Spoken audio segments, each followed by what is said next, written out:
So I'm 26. The saga began when I was 18, a little bit before 18.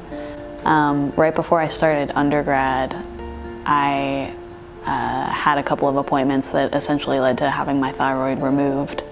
So I don't have a thyroid, but you can function perfectly fine without one, of course, given the fact that I'm sitting here. And that would have been October 2012, where we discovered that I had thyroid cancer for the first time.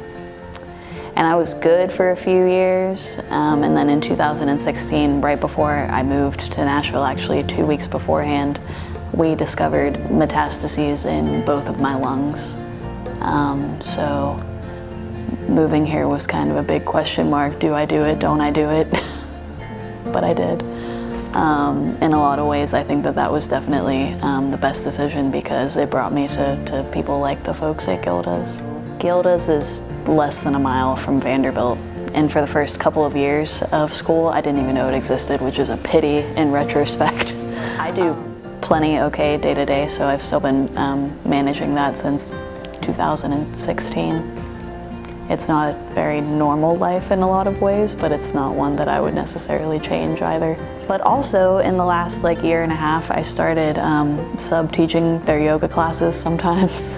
And I also, on Mondays and Fridays, I teach meditation now that we're virtual, because it's an easy way to connect with people on Zoom. But in a lot of ways, even on a small scale, again, if I'm just having a crap day and you want somebody else on the other end of the phone who understands, it's just, I know I can text any of these people in group.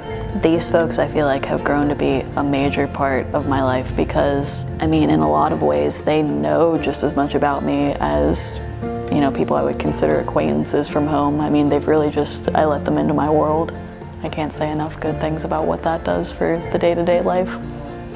Gilda's is beautiful in a lot of ways, because if you're a caregiver, a friend, an acquaintance, if you're affected by cancer in some way, shape, or form, you can go to Gilda's. But I wasn't super used to saying out loud that I needed it as a person with cancer myself. But after the first meeting there, I just knew I needed to connect with those people and to form even deeper, meaningful connections with them.